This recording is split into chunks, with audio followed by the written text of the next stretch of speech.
ये कहानी है आरव की, एक ऐसे बच्चे की जिसकी उम्र खेलने की थी, मगर वो रद्दी में जिंदगी तलाश रहा था। छोटे से कंधों पर एक बीमार मां की उम्मीद टिकी थी और आंखों में वो ख्वाब जो हर दिन धूल में दबकर टूट जाया करते थे। जहां और बच्चे स्कूल जाते थे, वहां आरव कचरे के ढेर से अपना कल बीनता था। यह कहानी सिर्फ आरव की नहीं, बल्कि हर उस बच्चे की है जिसका बचपन भूख और बेबसी में कहीं खो गया। कहानी शुरू होती है सुबह की पहली किरण। जब भी बस्ती की झोपड़ियों के फटे हुए तिरपाल से झांकती थी, तो उसके साथ ही उठता था एक छोटा सा लड़का, आरव। नंगे पैर, फटी हुई शर्ट और धूल में सने गाल, लेकिन आंखों में उम्मीद की चमक, जैसे हर रोज एक नई सुबह का वादा करती हो। आरव अपनी मां नीला देवी का चेहरा सहलाते हुए धीरे से कहता, मां उठो ना, देखो सूरज कितना ऊपर आ गया। नीला देवी, जो कई दिनों से बुखार में तप रही थी, मुश्किल से आंखें खोलती और मुस्कुरा देती थी, एक थकी टूटी मुस्कान लेकर। फिर बोलती, जा बेटा, आज जल्दी कबाड़ बीन लेना, शाम को तेरे लिए खिचड़ी बनाऊंगी। वह हर रोज यही वादा करती, मगर पेट में उठती ऐंठन और कमजोर होती सांसें उसे अपने ही वादे निभाने से रोक देती। आरव कुछ नहीं कहता था, बस चुपचाप मां का माथा चूमता और अपने पुराने बोरे को कंधे पर डालकर निकल पड़ता था, कचरे में सपने खोजने। ये बस्ती उन कहानियों से भरी थी जो किताबों में नहीं मिलती। यहां का हर एक चेहरा अपनी अलग दर्द भरी किताब था। आरव भी उन्हीं कहानियों में से एक था। जहां दूसरे बच्चे स्कूल बैग टांग कर जाते, आरव अपने नन्हे हाथों में टूटी बोतलें, प्लास्टिक और लोहे के टुकड़े समेटता। जहां दूसरे बच्चे खेलते, वह रद्दी के ढेरों में अपना बचपन खोजता। कभी कभी जब स्कूल के बच्चे निकलते थे और आरव को कचरे में झुका हुआ देखते, तो वो उसे चिढ़ाते, कबाड़ी का बच्चा, गंदा लड़का।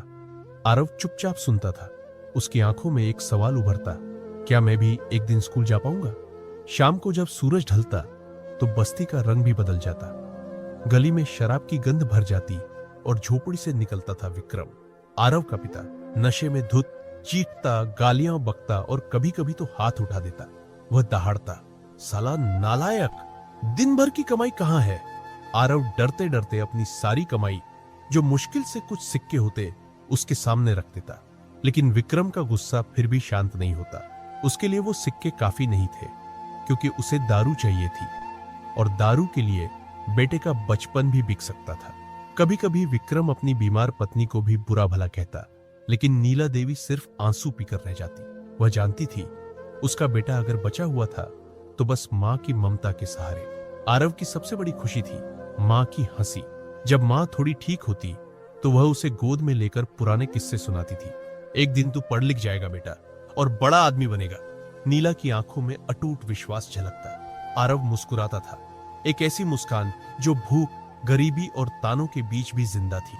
उसे पता था, अगर वह मां को हंसते देख सके, तो उसके सारे दर्द छोटे पड़ जाते हैं। आरव का एक छोटा सा सपना था, एक नीली कमीज और किताबों वाला बस्ता। जब भी वह स्कूल जाते बच्चों को देखता, वह सोचता, काश मेरे पास भी ऐसा बैग होता। कभी कभी वह बस्ती के बाहर बने सरकारी स्कूल के गेट के पास जाकर खड़ा हो जाता था। वहां से बच्चों की हंसी, मास्टर जी की आवाज और किताबों की खुशबू आती थी। वह बहुत दूर से देखता, जैसे कोई परिंदा आसमान से धरती को निहारता हो, जैसे कोई भूखा बच्चा मिठाइयों की दुकान के बाहर खड़ा हो, पर अंदर जाने की हिम्मत नहीं थी, क्योंकि उसके पास वो नीली कमीज नहीं थी, न वो किताबें, न वो दुनिया का हिस्सा बनने का हक। एक दिन मां ने कहा था, तेरे लिए बस्ता खरीदूंगी बेटा, बस थोड़ा ठीक हो जाओ। आरव ने उसी दिन से एक टूटा हुआ गुल्लक बनाना शुरू कर दिया था। पुरानी प्लास्टिक की बोतल को काटकर उसमें रोज एक एक सिक्का डालता, चुपचाप, बिना किसी को बताए, क्योंकि यह उसका और मां का छोटा सा राज था। लेकिन किस्मत ने जैसे मजाक करने की ठान ली थी। मां की बीमारी बढ़ती जा रही थी। रातों को उसकी खांसी से झोपड़ी गूंज उठती थी। आरव घबराकर मां का सिर गोदी में रख लेता और चुपचाप दुआ करता, भगवान मेरी गुल्लक ले लो, पर मां को ठीक कर दो।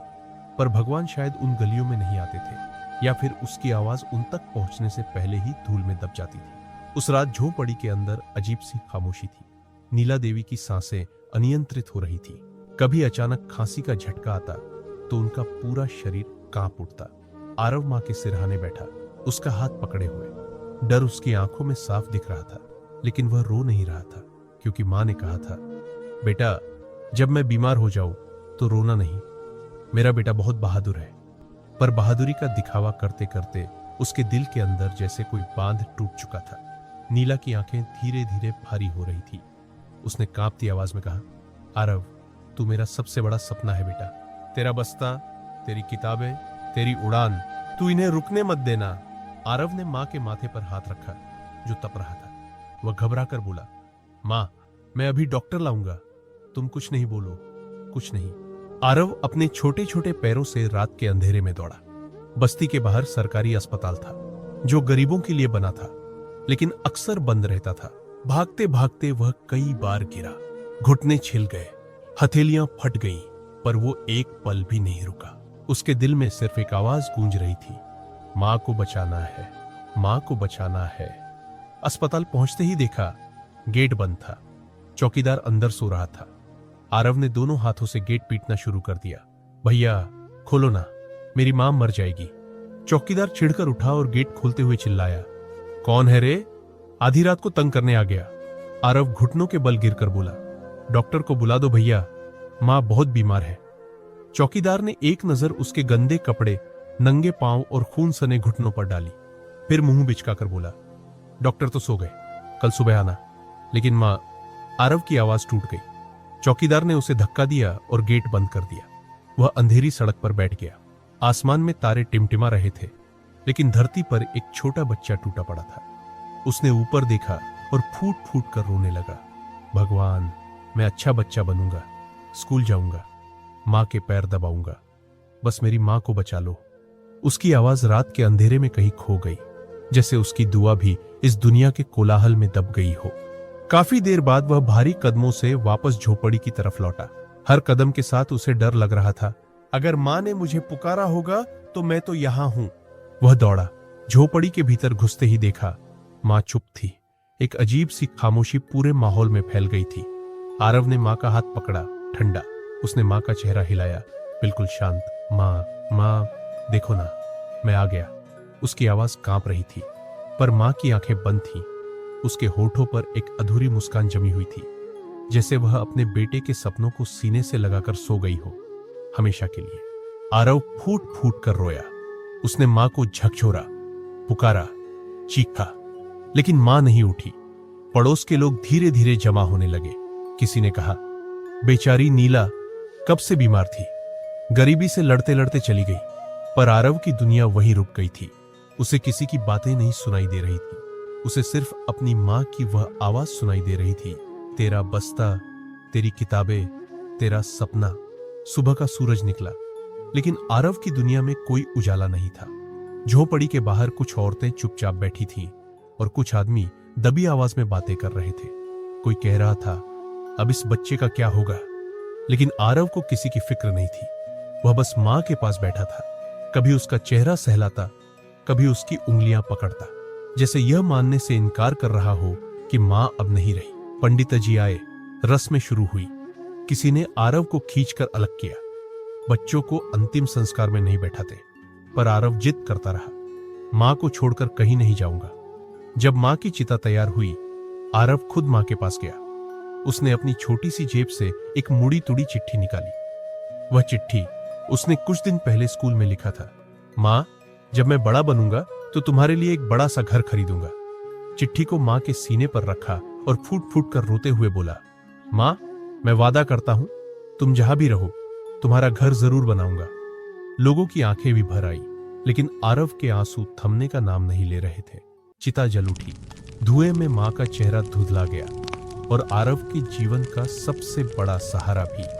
अगले कुछ दिन आरव के लिए किसी बुरे सपने जैसे थे। आरव का पिता भी उसकी मां को मृत्यु के बाद उसे अकेला छोड़कर जा चुका था। झोपड़ी अब सुनसान थी। कोई उसे खाना नहीं देता था। कभी पड़ोसी एक रोटी फेंक देते, कभी कोई बचा खुचा खाना। आरव अकेला सोता, अकेला उठता। जब नींद खुलती तो आदतन मां को आवाज लगाता, मां, पानी, लेकिन फिर खुद ही चुप हो जाता। भूख उसे रात में जगाती, डर उसे रात में रुलाता, लेकिन सबसे ज्यादा उसे तड़पाती थी मां की कमी। एक दिन स्कूल से मास्टर जी आए। उन्होंने झोपड़ी में पड़ी किताबों को देखा। आरव को देखकर बोले, बेटा स्कूल आओ, तुम्हारी पढ़ाई बंद नहीं होनी चाहिए। आरव ने मास्टर जी की आंखों में झांका। उसे मां की आखिरी बातें याद आई। वह धीमे से बोला, मां चाहती थी कि मैं पढ़ूं। मास्टर जी ने उसका सिर सहलाया। तो पढ़ोगे बेटा, मां के सपने पूरे करोगे। उस दिन आरव ने अपने आंसू पोंछे, जैसे अपने अंदर कहीं से एक टूटी हुई हिम्मत इकट्ठा की और मां के सपनों को थामकर फिर से उठ खड़ा हुआ। अब हर सुबह आरव बस्ती के बाहर चाय की दुकान पर काम करने लगा। दिन भर कप प्लेट धोता, झाड़ू लगाता और जो कुछ भी मिलता शाम को किताबें लेकर स्कूल जाता। लोग कहते, देखो उस अनाथ को, कितना छोटा है फिर भी मेहनत कर रहा है। पर आरव को कोई फर्क नहीं पड़ता था। उसकी आंखों में बस मां का सपना था। एक दिन बड़ा आदमी बनकर मां का सपना पूरा करना था, चाहे रास्ता कितना भी कठिन क्यों ना हो। अब आरव की दिनचर्या बस दो चीजों के इर्द गिर्द घूमती थी, काम और पढ़ाई। सुबह अंधेरे में उठना, झोपड़ी से निकलकर दुकान पर जाना, बर्तन धोना, टेबल साफ करना। दिन चढ़ते चढ़ते जब दूसरे बच्चे मैदानों में खेलते, आरव की उंगलियां चाय के गिलासों से जली होती, लेकिन वह एक भी आह नहीं भरता। शाम को जब दुकान बंद होती, वह थके कदमों से स्कूल की ओर भागता। धूल से सनी किताबें उठाकर टूटे फर्श पर बैठता। आंखों में नींद, पेट में भूख, लेकिन सपनों में मां का मुस्कुराता चेहरा। तू पढ़ेगा मेरा लाल, तू बहुत बड़ा बनेगा। मां की आवाज कानों में गूंजती रहती। समय बीता। स्कूल में वार्षिक परीक्षा का दिन आया। सभी बच्चे नए कपड़े पहनकर आए थे। आरव का फटा कुर्ता था, पैरों में टूटी हुई चप्पलें, लेकिन उसके चेहरे पर अजीब सा तेज था। परीक्षा के पन्ने पर झुके हुए उसकी कलम जैसे रो रही थी। हर शब्द, हर उत्तर के साथ वह मां को एक वादा निभा रहा था। मां, मैं हारूंगा नहीं। रिजल्ट का दिन आया। सभी बच्चे मैदान में खड़े थे। मुख्य अध्यापक ने जैसे ही आरव का नाम पुकारा, पहले स्थान पर आरव। पूरा मैदान तालियों से गूंज उठा, लेकिन आरव वहीं जमीन पर बैठ गया। उसकी आंखों से आंसू बह रहे थे। वह दौड़कर ट्रॉफी लेकर मां की तस्वीर के पास गया। टूटी झोपड़ी में मां की धुंधली फोटो के सामने घुटनों के बल बैठकर फुसफुसाया, मां, तुम्हारा बेटा जीत गया। फोटो पर गिरी धूप में ऐसा लगा जैसे मां की मुस्कान वापस आ गई हो। पर जिंदगी इतनी भी आसान नहीं थी। जब आरव ने अगली पढ़ाई के लिए दाखिले की कोशिश की, तो स्कूल वालों ने फीस मांगी, हजारों रुपए। आरव ने चाय की दुकान के मालिक से मदद मांगी, लेकिन जवाब मिला, बेटा हम खुद 2 वक्त की रोटी नहीं जोड़ पाते। पड़ोसी बोले, पढ़ लिख कर क्या करेगा, चाय ही तो बनानी है जिंदगी भर। एक पल को आरव का दिल टूटा। क्या सच में गरीब बच्चों के सपने कोई कीमत नहीं रखते? लेकिन आरव ने हार नहीं मानी। उसने दिन रात काम करना शुरू कर दिया। सुबह चाय की दुकान, दोपहर में सब्जी मंडी में बोरी ढोना, रात को होटल में झूठे बर्तन धोना। पैसे जोड़ता गया, नींद भूल गया, खुद को भूखा रखा, लेकिन हर सिक्के के साथ मां का सपना थोड़ा और करीब आता गया। एक दिन स्कूल के मास्टर जी उसके झोंपड़ी पर आए। हाथ में कुछ कागज और एक बड़ा सा थैला था। मास्टर जी बोले, आरव बेटा, एक संस्था ने तुम्हारी मेहनत देखी है। उन्होंने तुम्हारी पढ़ाई का पूरा खर्च उठाने का फैसला किया है। आरव की आंखों में एक पल के लिए दुनिया घूम गई। वह यकीन ही नहीं कर पाया। मास्टर जी ने उसका सिर सहलाया। तेरी मां तुझे आज भी देख रही है बेटा। उसकी दुआएं खाली नहीं गई। आरव ने स्कूल में दाखिला लिया। नई किताबें, नया बस्ता और नए सपने। लेकिन संघर्ष अभी खत्म नहीं हुआ था। स्कूल में अमीर बच्चों की चमक दमक के बीच वह अक्सर खुद को बहुत छोटा महसूस करता था। कभी कभी तो वह अपनी फटी चप्पलें छुपाकर बैठता था। कभी टिफिन में खाली डिब्बा देखकर चुपचाप खिड़की के बाहर ताकता। लेकिन हर बार मां की आवाज उसके भीतर गूंजती थी, हार मत मानना बेटा, तू मेरा स्वाभिमान है। अब आरव एक नए स्कूल में पढ़ रहा था। सफेद कमीज, नीली पैंट और एक चमचमाता बैग। लेकिन ये सब उसे दूसरों से अलग नहीं बना सके। क्लास के अमीर बच्चे उसे देखकर हंसते थे। किसी की नई घड़ी, किसी का महंगा फोन, और आरव, उसके पास बस सपनों से भरी आंखें थी। ओ चाय वाले, देखो भिखारी भी स्कूल आ गया, इसका बस्ता भी उधारी का होगा। हर दिन आरव को ताने सहने पड़ते, लेकिन वह कुछ नहीं कहता था। वह जानता था, मेरी लड़ाई बोलने की नहीं, खुद को साबित करने की है। इन्हीं तानों के बीच एक दिन उसकी मुलाकात हुई अंशु से। अंशु भी एक गरीब घर का लड़का था, जो पढ़ाई में तेज था। उसने आरव के आंसुओं को बिना देखे ही पढ़ लिया। चल आरव, हम दोनों मिलकर दुनिया को बताएंगे कि सपनों का कोई दाम नहीं होता। अंशु ने मुस्कुराते हुए हाथ बढ़ाया। उस दिन पहली बार आरव ने महसूस किया कि अकेलापन भी बांटा जा सकता है। आरव और अंशु दोनों मिलकर पढ़ाई में झूम गए। स्कूल के हर प्रतियोगिता में भाग लेते, एक दूसरे को प्रोत्साहित करते। जब रात को आरव होटल में बर्तन धोता, अंशु ट्यूशन के बच्चों को पढ़ाता। दोनों का सपना था आईएएस बनना, मां का सपना पूरा करना। एक दिन आरव होटल से लौट रहा था। अंधेरी गली में अचानक 4 लड़के उसे घेर लेते हैं। बहुत उड़ रहा है न चाय वाला, कहते हुए एक ने उसकी किताबें छीन ली और गंदे नाले में फेंक दी। आरव घुटनों के बल गिर पड़ा, हाथों से किताबें निकालने लगा, लेकिन नाले का पानी किताबों को बहा ले गया। उस रात वह घर जाकर फूट फूट कर रोया। मां की फोटो के सामने गिरते हुए बोला, मां अब और नहीं सह सकता। लेकिन तभी खिड़की से आती ठंडी हवा ने उसकी आंखें सुखा दी, जैसे मां खुद उसे दुलार कर कह रही हो, रुक मत बेटा, हार मत मान। उस रात के बाद आरव ने कसम खा ली, अब कोई मेरा सपना छीन नहीं पाएगा। वह और ज्यादा मेहनत करने लगा। दिन के 14 घंटे पढ़ाई, 6 घंटे काम और बाकी के घंटे मां के ख्वाबों के लिए। कुछ महीने बाद एक स्कॉलरशिप की परीक्षा हुई। पूरा स्कूल हिस्सा ले रहा था। पुरस्कार था मुफ्त कोचिंग और साल भर का खर्चा। आरव और अंशु दोनों ने जी जान लगा दी। पर परीक्षा का दिन आते आते अंशु बीमार पड़ गया। तेज बुखार, कांपता शरीर, लेकिन जिद्द वही, भाई हम लड़े बिना हार नहीं मानेंगे। अंशु ने कांपते हुए परीक्षा दी। आरव ने भी खुद से ज्यादा उसके लिए प्रार्थना की। पूरा स्कूल मैदान में जमा था। टीचर ने परिणाम सुनाया। पहला स्थान अंशुमान वर्मा। सभी तालियां बजाते हैं, लेकिन अंशु मंच पर चढ़ते ही बेहोश होकर गिर पड़ता है। अंशु को अस्पताल ले जाया गया। डॉक्टरों ने सिर झुका लिया। बहुत देर हो गई थी, शरीर हार गया। आरव जैसे बेजान हो गया था। जिस दोस्त ने उसे हंसना सिखाया, जो उसके सपनों का साथी था, आज वह अकेला छोड़कर चला गया था। अंशु के अंतिम संस्कार में जब उसकी मां ने बिलखते हुए कहा, मेरा बेटा तो पढ़कर बड़ा आदमी बनना चाहता था, तो आरव ने उस चिता के सामने खड़े होकर कस्में खाई, अब तेरे सपने भी मैं पूरा करूंगा दोस्त। अब आरव बिल्कुल अकेला था। अंशु की जगह उसके दिल में एक खालीपन था, लेकिन उस खालीपन में उसने अंशु की आवाज को बसा लिया था। भाई हार नहीं माननी। स्कूल में, होटल में, किताबों में, हर जगह अंशु की यादें उसके साथ चलती। आरव के पास अब एक ही मौका था, राज्य स्तर की छात्रवृत्ति परीक्षा, जो उसे आईएएस की तैयारी के लिए पूरी सहायता दिला सकती थी। लेकिन किस्मत ने फिर से करवट ली। परीक्षा से ठीक 1 हफ्ता पहले होटल के मालिक ने उसे निकाल दिया। काम के बदले पढ़ाई, निकल जा यहां से। अब आरव के पास न रहने का ठिकाना था, न खाने का साधन। वह एक पुराने मंदिर के आंगन में सोने लगा, कभी भूखे पेट, कभी बारिश में भीगते हुए। पर उसके सपने वे और भी चमकने लगे थे।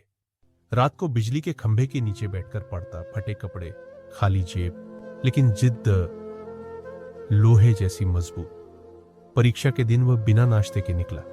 बोलता रहा खुद से, आरव यह आखिरी लड़ाई है, हार मानी तो मां का सपना अधूरा रह जाएगा। वह लड़खड़ाते कदमों से परीक्षा केंद्र पहुंचा। भूख से आंखें धुंधला रही थी, पर दिल में आग थी।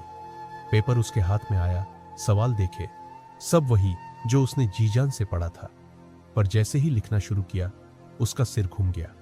आंखों के सामने अंशु का चेहरा तैरने लगा। हाथ कांप रहे थे, पसीना बह रहा था, और फिर वह बेहोश होकर नीचे गिर पड़ा। जब आंखें खुली, वह अस्पताल में था। डॉक्टर बोले, तुम बहुत कमजोर हो बेटे, अब आराम जरूरी है। लेकिन आरव की आंखों से आंसू बहने लगे। मैं तो परीक्षा भी पूरी नहीं कर पाया। उसे लगा सब खत्म हो गया। उसने मां और अंशु दोनों से माफी मांगते हुए आंखें मूंद ली। लेकिन किस्मत ने फिर एक करिश्मा किया। उस परीक्षा केंद्र की एक टीचर, माधुरी मैम, जो उसकी हालत देखकर द्रवित हो गई थी, उन्होंने आरव की अधूरी कॉपी उठाई थी। उन्होंने परीक्षा बोर्ड को चिट्ठी लिखी, इस बच्चे की मेहनत को नजरअंदाज मत कीजिए। इसकी कॉपी में जो लिखा है वह इसकी तपस्या का प्रमाण है। अगले महीने का वो दिन, आरव मंदिर के आंगन में बैठा था, टूटी हुई उम्मीदों के साथ, जब एक आदमी दौड़ता हुआ आया। आरव, तुम्हारा नाम लिस्ट में है, तुम पास हो गए हो। वह सुन नहीं पाया। फिर वो आदमी चिल्लाया, तुम्हें छात्रवृत्ति मिल गई है, पूरी पढ़ाई मुफ्त। आरव ने रोते रोते आसमान की ओर देखा, जैसे अंशु और मां दोनों उसे आशीर्वाद दे रहे हो। उसने मन ही मन कहा, मां, दोस्त, देखो, मैं हार नहीं मान पाया। वह जानता था ये तो बस शुरुआत है। अब उसका सपना था एक दिन आईएएस बनकर उन सब की मदद करना जो कभी सड़क पर सोते हैं, जो भूख से हार जाते हैं। आरव ने जिस दिन छात्रवृत्ति प्राप्त की, उस दिन उसकी दुनिया पूरी तरह बदल गई। अब उसके पास कोई बहाना नहीं था। अब सिर्फ उसे खुद को साबित करना था, अपनी मां और अंशु के सपनों को पूरा करना था। उसने अपनी पढ़ाई के लिए एक शांत जगह खोजी, एक छोटे से कमरे में, जहां उसके पास सिर्फ किताबें और एक दीवार थी। आईएएस की तैयारी आसान नहीं थी। दिन में 6 घंटे पढ़ाई, रात के 2 बजे तक नोट्स बनाना, हर सवाल का उत्तर ढूंढना, यह सब एक तपस्या की तरह था। आरव ने सोचा, अगर यह मेहनत मैंने अंशु के लिए की होती तो वह यहां मेरे साथ होता। लेकिन अब उसकी जिम्मेदारी और भी बड़ी थी। वह अकेला ही नहीं था, उसके साथ अब मां और अंशु के सपने थे। वह उनके लिए लड़ रहा था। आरव को अब और किसी चीज की कमी नहीं थी। उसकी मेहनत और उसकी मां की दुआएं उसे आगे बढ़ने की ताकत देती। कुछ ही वर्षों में उसने एक छोटे से शहर में आईएएस की तैयारी करने वाले सबसे अच्छे कोचिंग सेंटर में दाखिला ले लिया। वहां एक और लड़का था जिसका नाम था विक्रम। विक्रम भी एक छोटे से गांव से आया था और उसकी स्थिति भी कुछ ऐसी ही थी, लेकिन दोनों का दिल एक जैसा था। विक्रम ने आरव को अपनी कहानी सुनाई। मेरे पास भी कुछ नहीं था, लेकिन मैं जानता था कि मुझे क्या बनना है। आईएएस वही रास्ता है, और अब हम दोनों साथ हैं तो कोई भी हमें रोक नहीं सकता। आरव की आंखों में एक नई चमक आई। उसने विक्रम से कहा, हम दोनों मिलकर बड़े बड़े पहाड़ चढ़ेंगे विक्रम। समय बीतता गया। आरव और विक्रम एक दूसरे के लिए प्रेरणा बन गए। विक्रम ने आरव को बताया, हम दोनों एक दिन एक साथ आईएएस की परीक्षा देंगे और साथ में जीतेंगे। कभी आरव विक्रम को रात में पढ़ाई के दौरान टॉर्च जलाकर पढ़ने की सलाह देता। कभी विक्रम आरव को उसकी कमजोरियों पर हंसी मजाक कर उसके आत्मविश्वास को बढ़ाता। दोनों का रिश्ता सिर्फ दोस्ती नहीं, एक जीवन के संघर्ष की साझेदारी बन चुका था। और आईएएस की परीक्षा का दिन भी आ गया। दोनों लड़के एक दूसरे के लिए ताकत बन चुके थे। कभी किसी को लगता था कि वे हारने वाले हैं, लेकिन दूसरे को देखकर वह खुद को फिर से संभालता था। आरव और विक्रम दोनों ने एक साथ परीक्षा दी। उन्होंने महसूस किया, हमने जितना किया उतना ही बहुत था, अब बाकी है तो सिर्फ ईश्वर का आशीर्वाद। चलिए अब हम उस दिन की ओर बढ़ते हैं जब पूरे देश ने आईएएस परीक्षा का परिणाम देखा। आरव और विक्रम दोनों ने अपने नाम को देखा। उनके सपनों ने सच का रूप लिया। आरव कुमार, विक्रम यादव, आईएएस। आरव की आंखों में आंसू थे, लेकिन ये आंसू खुशी के थे।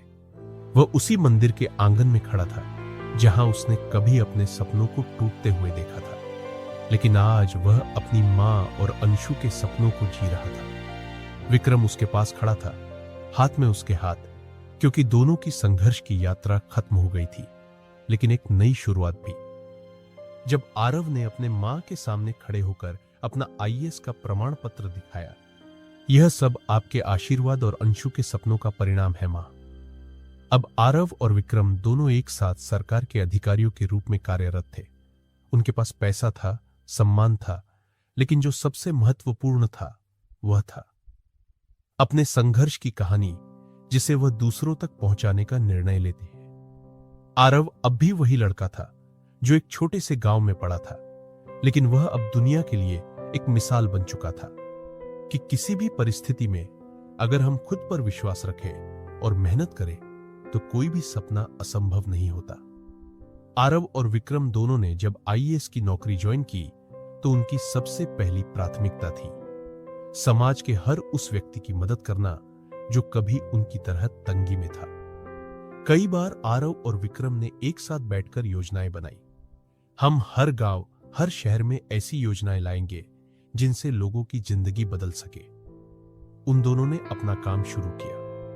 आरव ने सरकारी योजनाओं को हर गरीब तक पहुंचाने का लक्ष्य रखा। विक्रम ने शिक्षा की गुणवत्ता को सुधारने के लिए कई नए प्रोग्राम शुरू किए। उनकी योजनाओं ने कई गरीब बच्चों की जिंदगी बदल दी। अब वे बच्चे स्कूल जा रहे थे जिनके पास एक समय किताब तक नहीं थी। आरव और विक्रम ने मिलकर एक बड़ा कदम उठाया। एक समाज शिक्षा योजना शुरू की जिसमें गरीब बच्चों को मुफ्त शिक्षा दी जाती थी। कई सरकारी स्कूलों में नई लाइब्रेरी और लैब्स स्थापित की गई जिससे बच्चों को उच्च शिक्षा प्राप्त हो रही थी।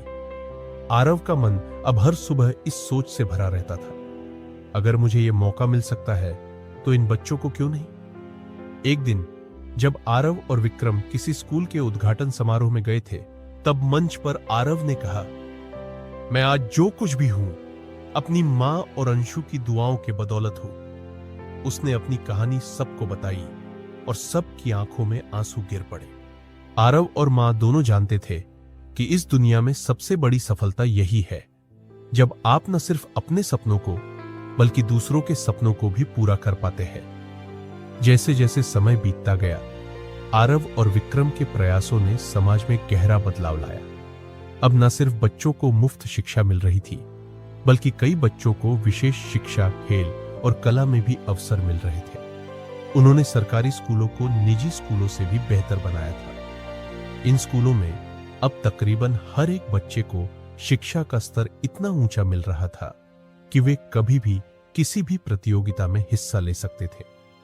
बच्चों की जिंदगियां बदल चुकी थी और समाज में एक नई लहर उठ रही थी। आरव और विक्रम ने कई सालों तक समाज में बदलाव लाने की लड़ाई लड़ी।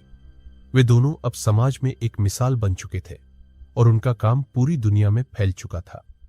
उनकी एक ही बात सबकी जुबान पर थी, अगर हम खुद को बदल सकते हैं तो हम समाज को भी बदल सकते हैं। वे जानते थे कि बदलाव की राह कभी आसान नहीं होती, लेकिन जब तक मन में आत्मविश्वास और समर्पण हो, कोई भी काम असंभव नहीं होता। और दोस्तों, अगर आरव और विक्रम की ये जज्बे और संघर्ष की कहानी ने आपके दिल को छुआ हो, अगर आपको भी लगा हो कि असली बदलाव मेहनत और सपनों से आता है, तो आपसे एक छोटी सी गुजारिश है, हमारे channel real life true stories hub को जरूर सब्सक्राइब करें, क्योंकि यही हम आपके लिए लाते हैं दिल से जुड़ी, सच्ची और प्रेरणादायक कहानियां, जो न सिर्फ सुनने में खूबसूरत होती है बल्कि दिल में एक गहरी छाप छोड़ जाती है। मिलते हैं अगली सच्ची कहानी में।